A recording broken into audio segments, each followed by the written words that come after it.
So tell me about your book. Love the title. Back Off, Your Kick-Ass Guide to Ending Bullying at Work.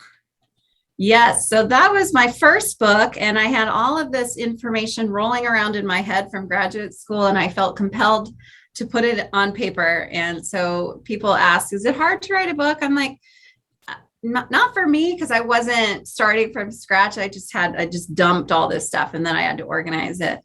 But that book was meant to, coming from an HR background, I know what HR is looking for in hearing about a complaint of bullying.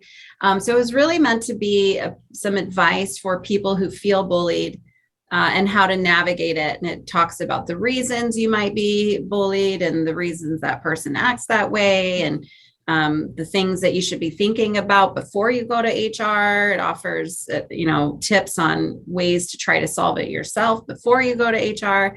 So it was me trying to help all of those people who had been in the position that I had been.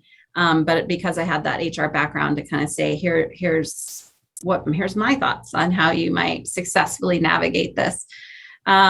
Funny quick story about that, because we're talking about leadership and courage. The foreword is by Ken Blanchard.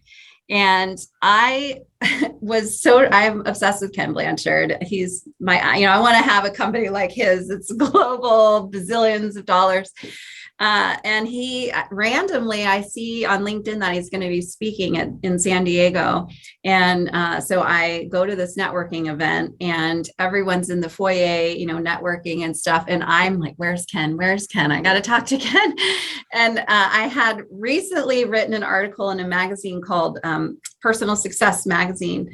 And they had done a little author thing where they had asked if I could have dinner with anyone, who would it be? And I had said Ken Blanchard. So I had my magazine with me and I finally spot him. He's hiding in the corner behind the stage, shoveling a sandwich into his mouth before he speaks.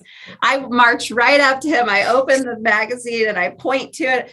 Ken, can we have dinner? I want to have dinner with you. See, it's right here in the magazine. He looks at it, takes the magazine out of my hand and says, I'm eating, so this counts. Have a seat. So I got to talk to him for a while, and I like to joke, as much as Ken Blanchard knows about leadership in the world, he had never heard the phrase workplace bullying before. So while I'm sure he knows all about workplace bullying, he just never heard it called that. And so I joke, my claim to fame is I taught Ken Blanchard something. And you coined the phrase, absolutely.